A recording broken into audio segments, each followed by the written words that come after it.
You are listening to Ramaji at ramaji.org.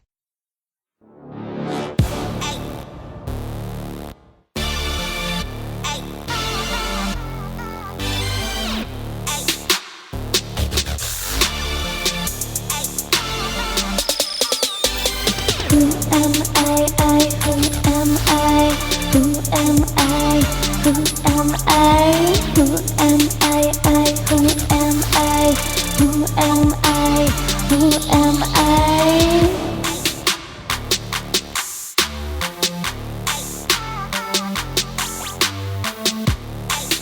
In terms of the self-inquiry process, and it would probably apply to any kind of serious meditation, but in terms of self-inquiry, most of the really hard work and the stuff that takes a long time is the work required to get to the place to where you actually can recognize real silence.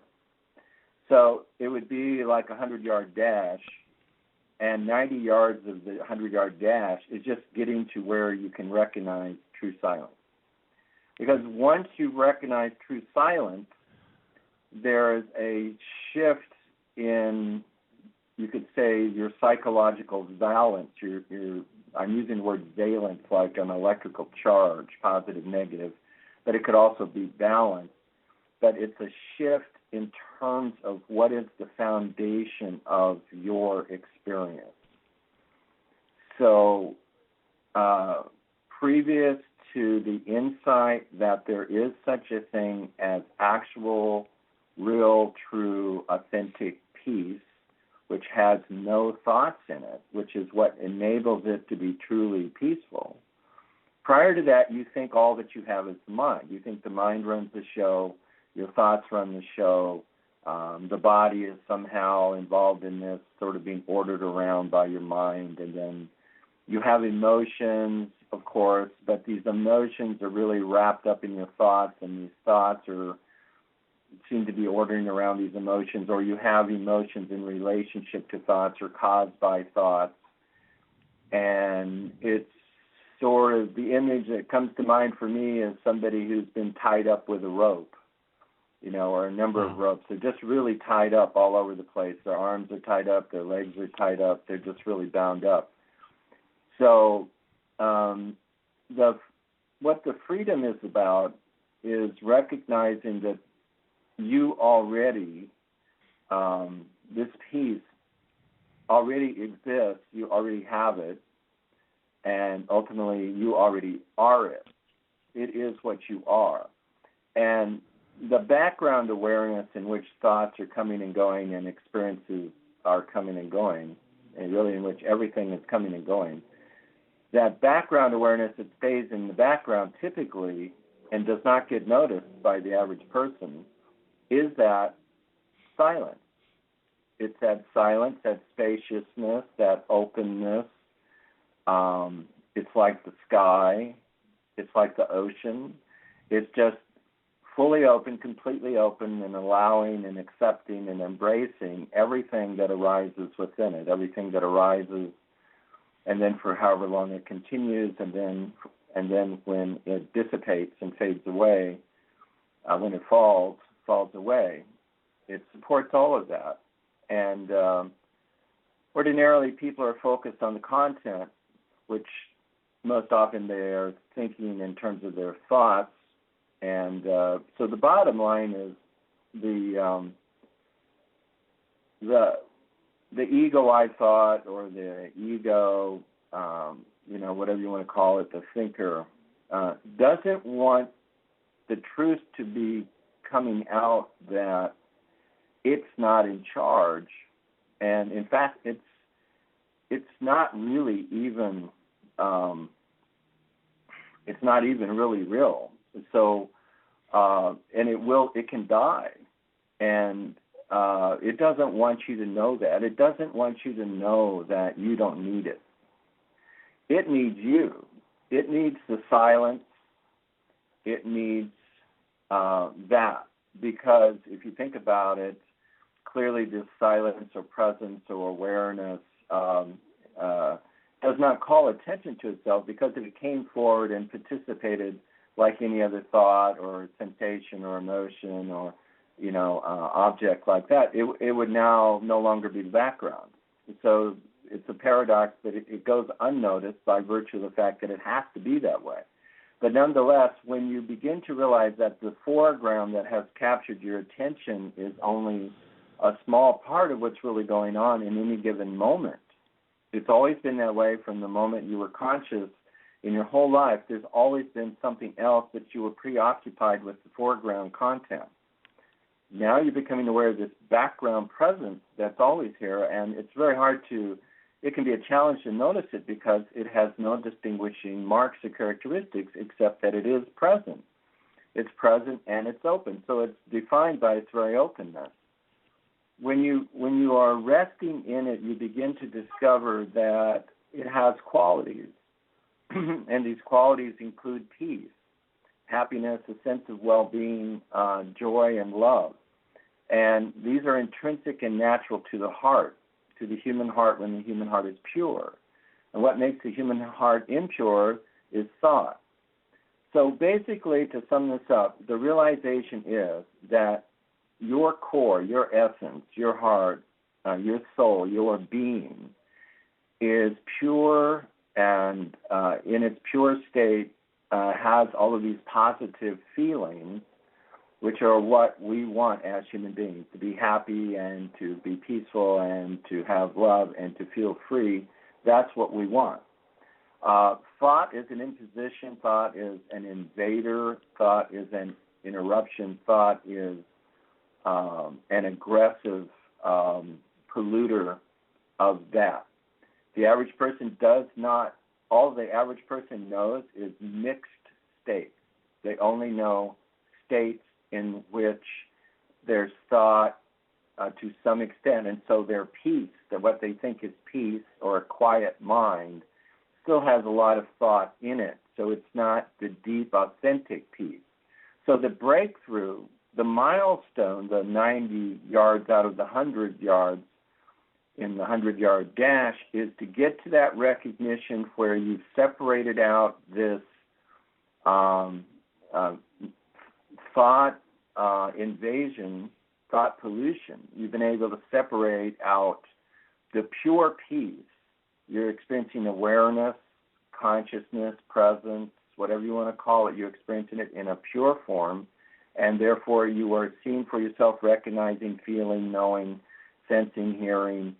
There are no thoughts here, and therefore I can be at total ease, total peace, total rest, have a total intrinsic, authentic, natural, effortless sense of well-being. And out of that, kind of like a fountain, out of that, or nurturing waters, then I am rebuilding my life on the basis of being that pure presence awareness. And it's, Ramana Maharshi would call that the self, or call that, or we can just call it peace with a capital P. So anyway, that's kind of the essence of what I hear you talking about, and that's the kind of theoretical background, or the model, or the map. If that makes sense. How is that? Is that useful? Yeah, totally makes sense. So, with respect to like where I am then in the process, and the whatever the thought that or agitation that does still arise, is it simply a matter of just continuing with that process? Is that to just allow that to be and just stay in the stillness? And is that, or is there something that I'm doing that I'm not unaware of that's making that remaining agitation present? Well, that's a good question. That's what I wanted to talk about next. There's a couple of factors. The first one, and probably the most important one, is really the person themselves. So it's you. And what I mean by that is your level of passion for this, your level of earnestness, your level of sincerity, which I've always experienced has been very strong, which is the reason we're having this conversation in the first place. Uh-huh. Because if it wasn't there, if I didn't feel it with you, I wouldn't be extending myself, because I've worked with plenty of people, and some people are rather inert. They're sincere, but clearly they're not going all in. Clearly they're hedging their bet.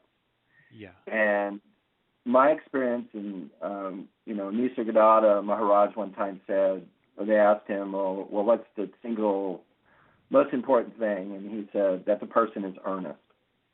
He said earnestness is the most important single factor I can think of. So, and that includes a lot of things. That could include faith. That could include just the willingness to keep going. And so on. But it's essentially earnestness, sincerity, passion, commitment, that kind of thing. So that's that, which you have for sure, and I've always felt it with you. And then the other thing is, in terms of, you, is kind of the other side of that, the yin to the yang, or the yang to the yin, which is in your passion for your exploration of this, that you really, how shall I say, get into it in the sense of really finding your own personal way of doing this, so that you really make it your own. You really, by virtue of it being a passion, which means every day that, it would mean that each time you meditated, or each time you did inquiry, you wouldn't necessarily be doing it exactly the same way. You wouldn't necessarily be applying a formula or a technique, but it's actually the spirit of investigation. Somebody asked the Buddha, what's the most important factor? And the Buddha said, curiosity. He said, because as soon as you become really curious, it was also called the spirit of investigating, the passion for investigation. He said, as soon as you become really curious about something, you're no longer feeling threatened by it in the same way. You're no longer pushing it away. It's like one of the most valuable characteristics of the human being is curiosity. And it can get us in trouble, but in terms of the spiritual path, it can be enormously helpful in helping us to get free of any situation, any feeling, any state that we're in that we feel limited by, is to become very curious about it and then just really begin to study it and investigate it. So in a way, inquiry is once you've established yourself in a state of clarity to some extent, which means recognition of actual peace, thought-free peace, peace with no thought in it, that then becomes your fire, your juice, your fuel that you then use to turn on anything. You don't have to do it as a contrivance. You just simply are really curious what is going on, and what will happen is you will bring the clarity that comes from that presence, spaciousness, awareness, silence, whatever. It's growing, it's expanding, and the more you approach thought that way, or experiences or negative emotions or whatever is bothering you, the more you approach it with that openness and that eagerness to really understand it, that's a fundamental ground shift in terms of how you relate to everything, and it's a step in the direction of being able to be truly open. Because one of the characteristics of being truly open to your experience is, besides the fact that you don't reject it, you are actually very interested in it. So this means secretly that everything that comes to you, regardless of the costume that it's wearing, it is your friend. It is carrying a gift. And this is what you come to understand. So in this process, as opposed to there's an enemy, that thought is the enemy. It's more like there's confusion about the nature of thought. So you're investigating it. And eventually what you're going to arrive at is you're going to arrive at what is the true source of thought. Where do thoughts really come from? And the average person is thinking thoughts come from the thinker. I'm the thinker, and thoughts come from me, or thoughts come from my mind. Well, the thinker is another thought. Yeah.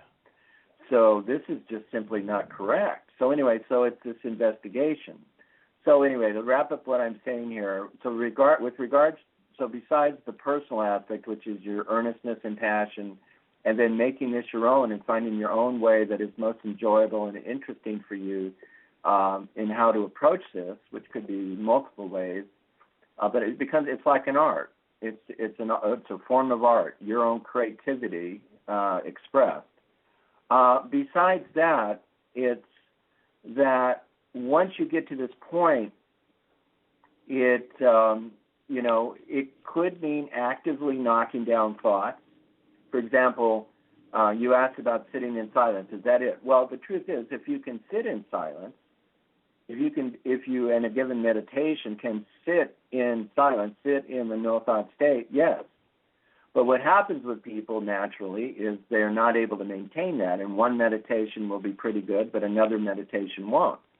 Ramana Maharshi said, somebody said to him, well, I'm doing inquiry, but it's not really, I can tell it's not doing much. And Ramana said, well, are you noticing and tracking and handling, or at least are you noticing every single thought? Are you dealing with every single thought? And the guy said, well, no, I'm not, because I'm not even aware of all my thoughts. And Ramana said, the first thing is you have to be aware of every single thought. You cannot let a single thought go. You cannot let one thought go, right, pass through, go unnoticed. Each thought is like a thief coming into your house. Each time a thought comes in, it steals something from you. So the average meditator has been taught to do watching, watching the mind, watching thought, watching this, watching that. Well, that's like watching a thief come into your house and steal from you and then leave with your stuff. Watching is beginner meditation. This is advanced meditation. In advanced meditation, the self, pure awareness, true peace is coming forward and becoming active, very assertive. So, I talk about, one approach is the two-step meditation where you ask, who are you, to the thought, and where did you come from? This is to identify and isolate the I thought. For a lot of people, just saying, who are you, what are you, something like that is very useful because it shows that you can ask that question to a thought. It shows you're not the thought. Yeah. So go ahead. That's all helpful. And the idea of making it my own is interesting that you say that, because I can end up being kind of dogmatic in a way, like looking for the right formula to use, and I can get a bit concerned if I'm changing things up or doing things in a different way. I don't know why my mind can be kind of rigid that way. So everybody's that way. When I was doing my thing, to me that's an expression of passion. When I was like learning self-inquiry all over again, because what I had learned was wrong, I I did go back to Nisargadatta and worked with resting in the pure I am. I did that for a couple of years, and then after that I felt drawn to Ramana Maharshi. And then I realized all these books I had were wrong. They were not exactly wrong, but they weren't right. It wasn't precise. And so I started looking for, who is precise? Who, besides Ramana, who is precise about this self-inquiry, meditation? How exactly does it work? What's the best way to do it? And that's how I came across Sadhu Om and the book The Path is Free Ramana Part 1, which is, and in Chapter 8, this is a free PDF online. I'm reading it now. It is courtesy great. of the translator, and I'm blanking on his name right now, but courtesy of the translator. so it's very generous of him. But anyway, I've tried to turn a lot of people onto this book.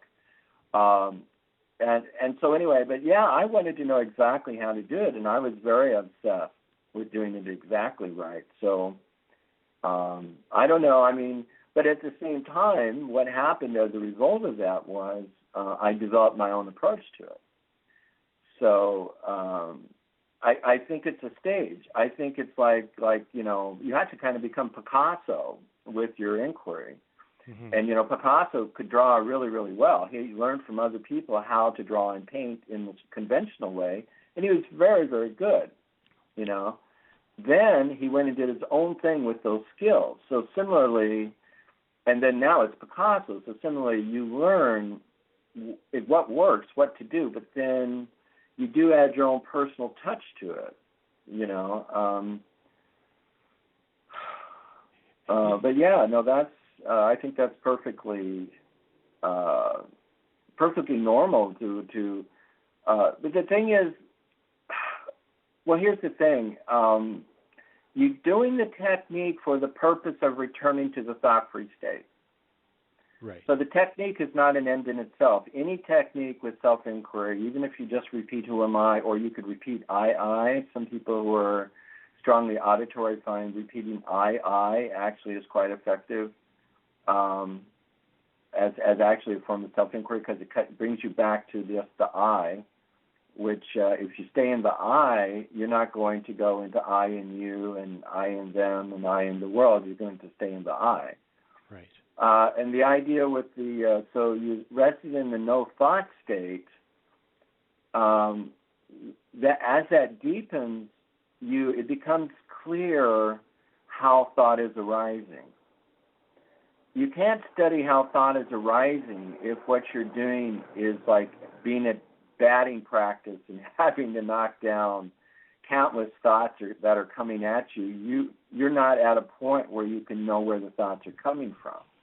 But when the thoughts have slowed way down and you're not having too many of them and you're able to rest in the thought-free state, then what people will often report is the thought is rising up. They'll notice that the thought is rising up.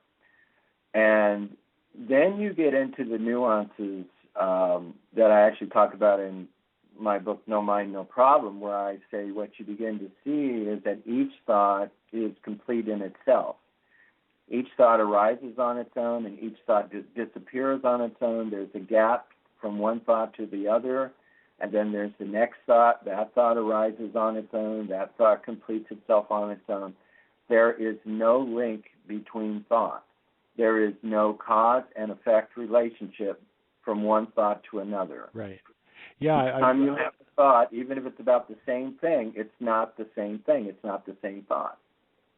Yeah, I read that. I read that book, and so you know, kind of back to my wanting to do it right, and I was a bit uncertain, like how to place that into a practice. But no, I guess you did kind of answer that for me. When your mind is fairly quiet, you can do that as a meditation. But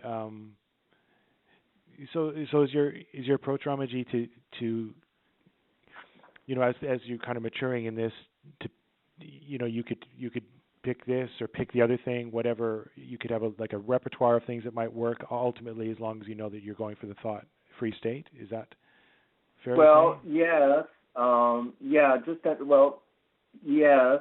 I mean, it would probably be a different answer for every person. I mean, I do feel this is very individual, but let's see. Let's put it this way.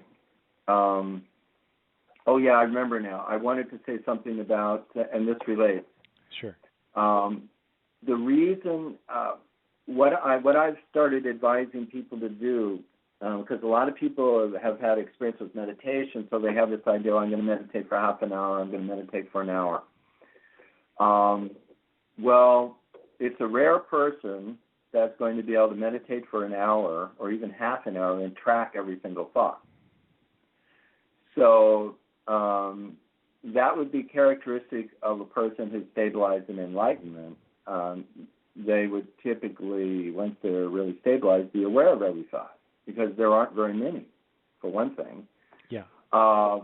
they're also not identified with it, so they're not like glomming onto it. So if it shows up, it's like, oh, hey, who are you? Where'd you come from? What are you doing? I don't know you. You're not mine.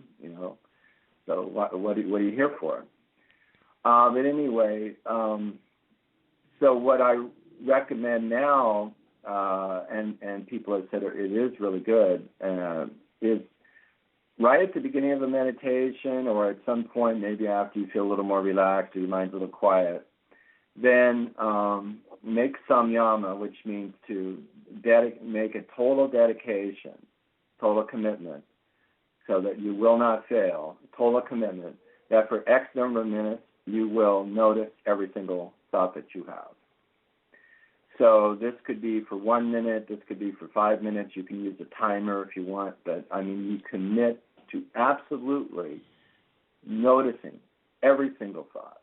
Uh-huh. And what people are typically doing is they're falling into the habit of watching thought, and if you allow 5 or 10 thoughts, if you allow 5 thoughts to go by, okay, that's enough to keep you in a hypnotized state. This is why inquiry is advanced. A lot of people think meditation is to calm yourself. That's all just preparation for being able to get to a point where your thoughts have slowed down enough and there's enough spaciousness, enough clarity, enough alertness, enough awakeness that you can then actually really study your thoughts, investigate your own thoughts. They're your thoughts. They're happening in your head or in your mind, in your space. They're your thoughts, and they're probably more important than anything else happening to you, because your thoughts are really going to tend to determine everything else. So there's nothing more important than studying your thoughts anyway, even if you didn't care about being enlightened. Studying your thoughts is huge. But people don't do it. So anyway, so for this, then you want to at least have a short period of time, 1 minute or more, where you are going to notice, track, every single thought that you have. So you could have a thought, I have an appointment at 4 p.m. with so-and-so, so that's a thought. And then eventually you have a thought, I bet the freeway is going to be really busy at that time. Whatever. But, it's not... you just, first of all, want to be aware of every single thought for a period of time. As far as the technique goes, the assertive technique with self-inquiry, again, it's to understand why you're doing it. So if I'm sitting here, the first thing is I have to be aware of my thoughts before I can do anything with them. So you recognize that your goal is to be aware of every single thought while you're meditating. That may not be possible while you're working or doing something else, but it should be possible while you're in sitting meditation.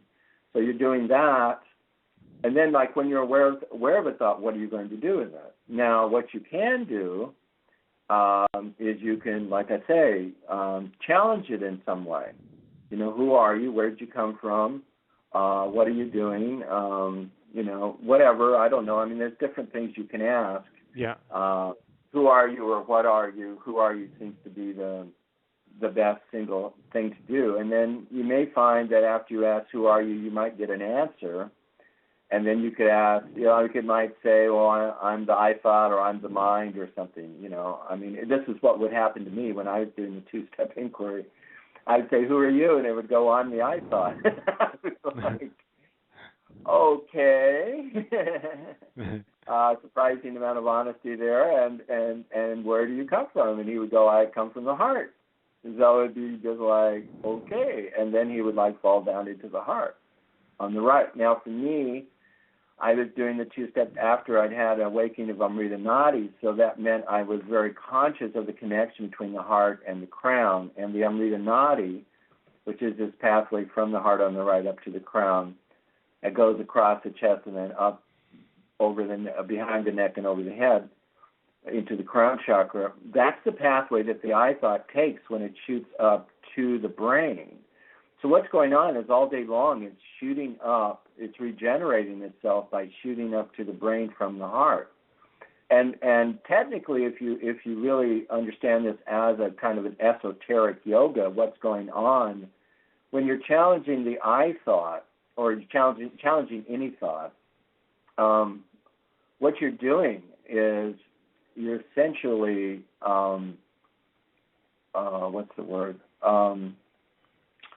invoking the reality that this thought has come from the heart, and you're reminding it of that fact. It's like it's drunk and it's forgotten its home, its origin, its source. It's just being forgetful. It has amnesia. So you're like going, who are you? You already know who it is. You already know it's the I thought. You already know it's a thought that came from the heart. It didn't come from your brain. It didn't come from your mind. It came from your heart. In other words, paradoxically, it arose from that peace with a capital P. It doesn't make sense logically. How can the thought-free state, the permanently free of thoughts, thought-free state, be the source for the thoughts? You go, how could that be? But yet, when you think about it, that's how life works. You look up in the sky, it's a clear day. Half an hour later, there's these storm clouds, and all of a sudden it starts to rain. Huh? How does that happen? Well, that's how this works. It's like nature. It's like you have to have this open potential in order for something to manifest. So the heart is that wide open potential, that infinite potential. And one of the things that it does in a person that is not fully conscious of the heart is these thoughts come out of it.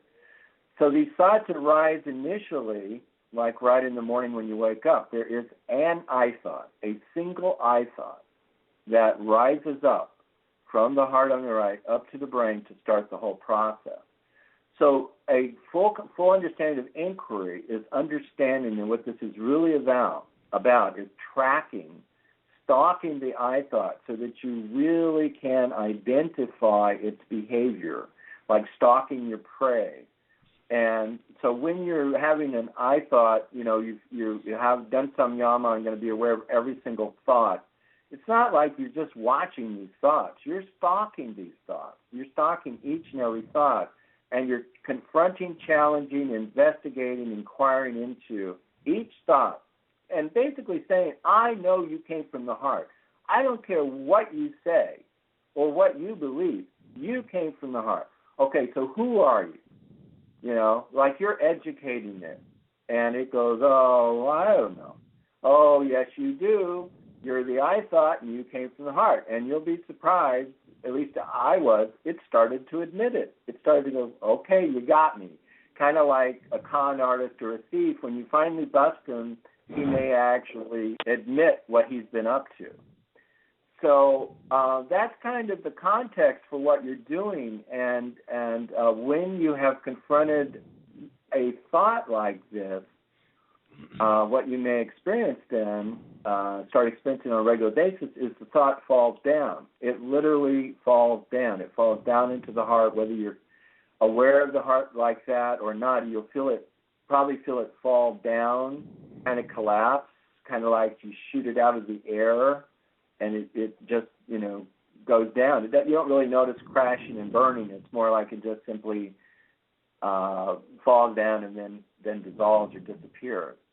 But so you see, so the active part of this, then, when you really understand it, is actually the yin and the yang. You could say the yin of it is sitting in the quiet, not the quiet, but no thought state. The yang of it is knocking them down and so that they fall down into the silence. So you see that you're two sides of the same thing. You're conscious of the silence in order to knock the thought down. And then you're conscious of when you're conscious of the thought, you're remembering the silence. When you're remembering the silence, you're in the silence. And when a thought comes, you know that it came from the silence, even though it thinks it didn't. And this silence is the heart on the right for all practical purposes. So how's that? That's really clarifying. It's really helpful. Totally. Yeah. Okay. Good. Yeah. Okay. So basically, all of these thoughts. So we'll have a thought. Oh, I need to go to the store. I have this appointment. I got something with my wife. I've got something with my kids. There's something going on in the world. All of these are all multiplications of the I thought. what you're working on to get, what you're working to get to, especially when you're able to notice each thought, is the I thought is the master actor, but he's also a criminal in a sense that he's stealing your happiness. But he's like a mastermind criminal, and he is a master of disguise. So each time you have a thought, it could be a thought about, like I say, your wife or your job or this, that, or the other thing, your health, your meditation, anything. It could be about what's going on in the world somewhere. There's always something going on in the world. Mm-hmm. So it appears to be about this other thing. It's in relationship to this other thing, but yet always there is the I in there, the I thought is in there, and it's like trying to point you towards something else. And implicit in this I thought is the sense I am this physical body. In other words, if this I thought, when you say in relation to your wife or your job or something else, if there was not implicit in this the idea I am this physical body, it would be a meaningless statement.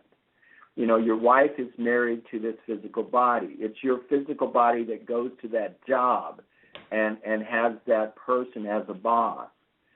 So Ramana Maharshi emphasized that this I thought is the central figure in all of your thoughts, and all of your thoughts are about it and come from it, and it is the same as the I am the physical body belief. So the way that the mind originates, and the mind, it can really confuse people because it gets so complicated, and it can even be quite impressive and all of this stuff. So people are really smitten by the mind. But yet the way the mind originates, and this is what you end up seeing, and this is what Ramana was talking about, the way that this fancy machine we call the mind, like a computer, it originates from one thought and one thought only. That one thought is the seed or the root of the entire mind that we call, which involves me and other people and the world and everything. It starts from one thought, and that one thought, when you wake up in the morning, rises up from the heart, shoots up from the heart, goes up to the brain, takes over the brain, and then takes over the body. And then you get this feeling, I am the body. If the I thought did not shoot up in the morning from the heart on the right to the top of the head and then permeate the brain and permeate the body, you would not have that feeling. The enlightened person does not feel, not only do they know they are not the body, they do not feel that they are the body. The body, I'm sure people have different experiences, but the body basically feels diaphanous. It feels sort of like floating energy or floating space. It has form, but it also feels formless. And it actually also feels like it is totally a part of what you could say is God or the divine. There's absolutely nothing wrong or sinful about the physical body. It's a divine creation. The error is coming from the I thought, the ego. But so the ego, even that word's imprecise. So the precision that we get from Ramana is to understand that this entire manifestation called the mind originates with a single thought, which is, I am this physical body rising up from the heart, going to the brain, taking that over. And because you'll notice your first thoughts when you wake up will be along the lines of, I have to go to the bathroom, my hair is a mess if you look in the mirror. I've been doing your suggested practice in the morning, is remaining still and noticing that. And it's interesting.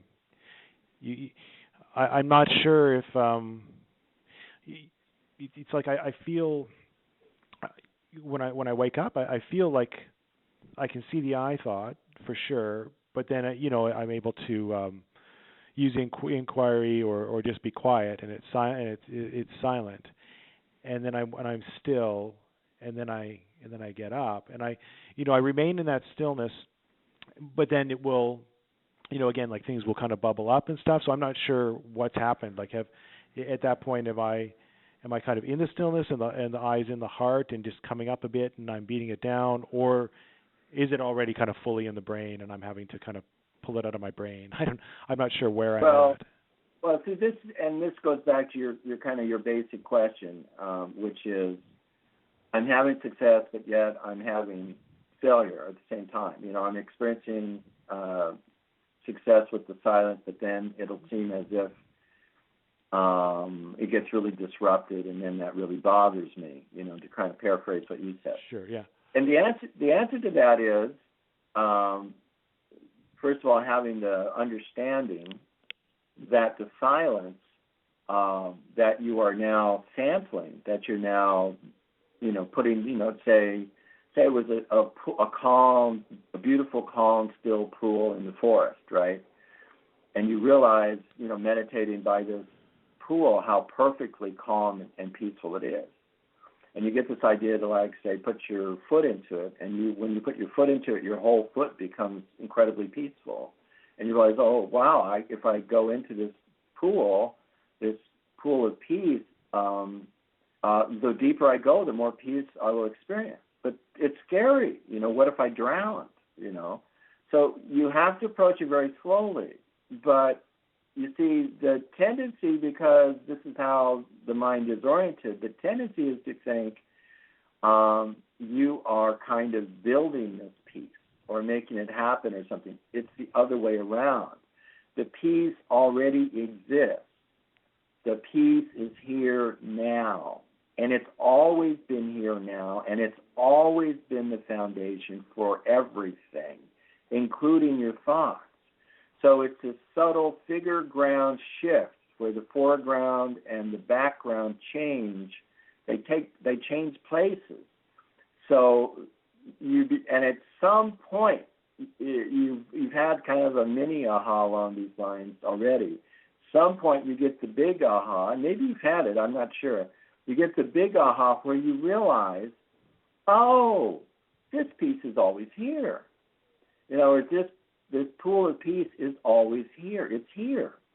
And so then when you find yourself leaving that peace because you have thoughts bubbling up, you have a different relationship to them because you realize, oh, okay, these thoughts are bubbling up from this peace, and this peace is what I am. This peace is here. It's always here. I'm not leaving the peace. I haven't lost the peace. I haven't disrupted the peace. I haven't disconnected from the peace. I haven't polluted the peace. I haven't done anything to the peace. It's impossible to do anything to the peace. So what's happened? I've shifted my attention.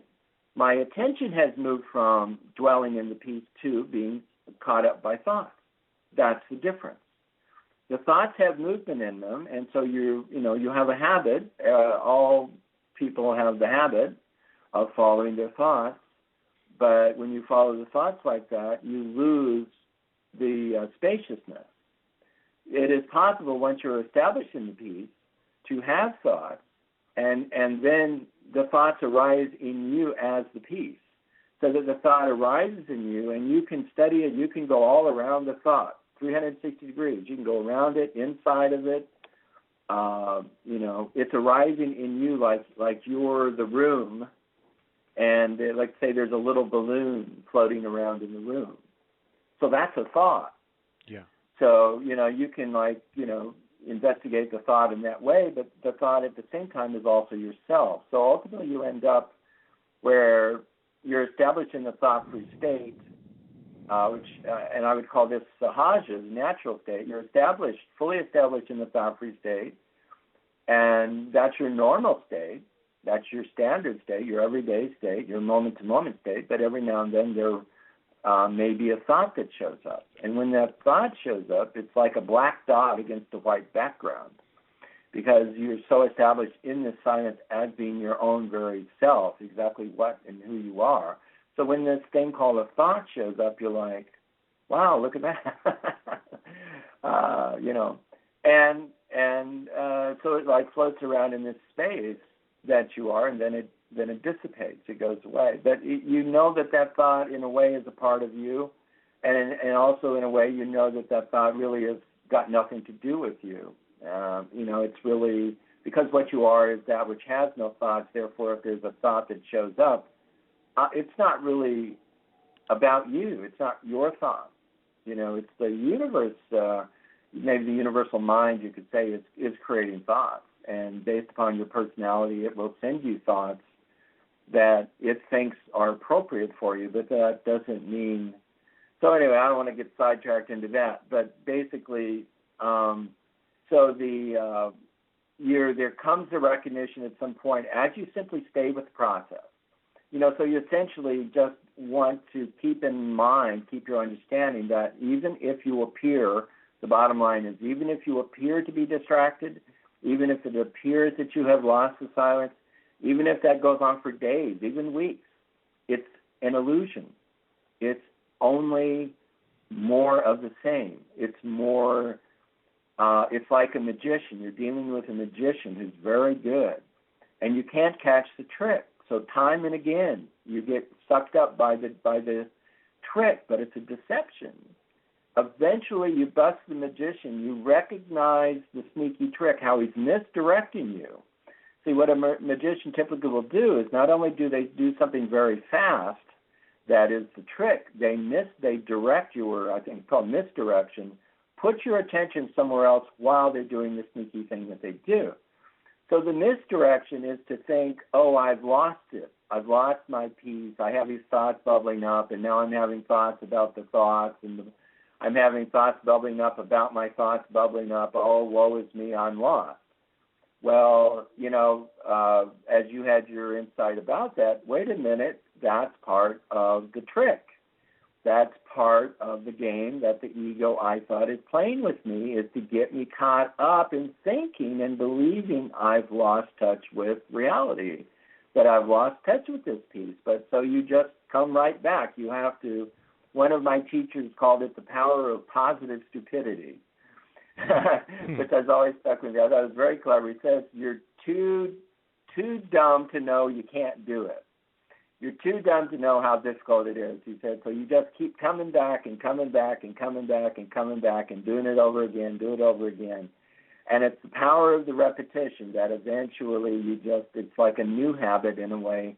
You just keep coming back to the silence because you know it's there. You know it's there. Even if for this moment your attention is scattered or diverted, just like when you're driving in a car, if you're driving on the freeway, you don't think about the freeway, but the freeway is always there. Right. So if it was important for some reason to be aware of the freeway beneath your car while you're driving, you would have periods of time where you'd remember it and periods of time where you wouldn't, but it would always be there. Likewise, the thoughts are running along on the basis of this secret invisible foundation, which is the thought-free state, which is the self and the perfect peace. So all these thoughts come from that, go back to it, and are able to function only on the basis of it, and ultimately the I thought originates from it, which is also the heart on the right. So the I thought originates from it, goes up to the brain, produces the I in the body feeling, very convincing feeling, and then the person begins to manufacture, or the I thought actually begins to manufacture and multiply all of these variations that have to do with itself, its relationship with other people that it knows, with other people that it doesn't know very well or doesn't know at all, and with the world at large.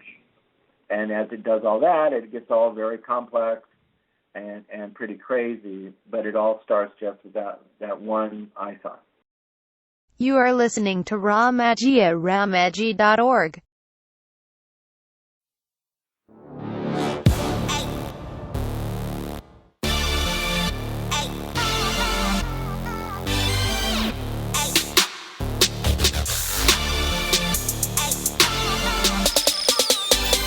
Who am I?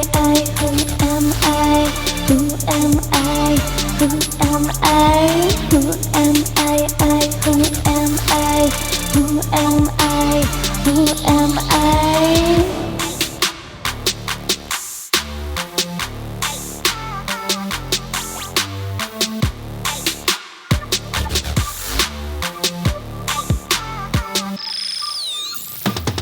Ramana Maharshi, Ramana Maharshi, Ramana Maharshi, Ramana Maharshi.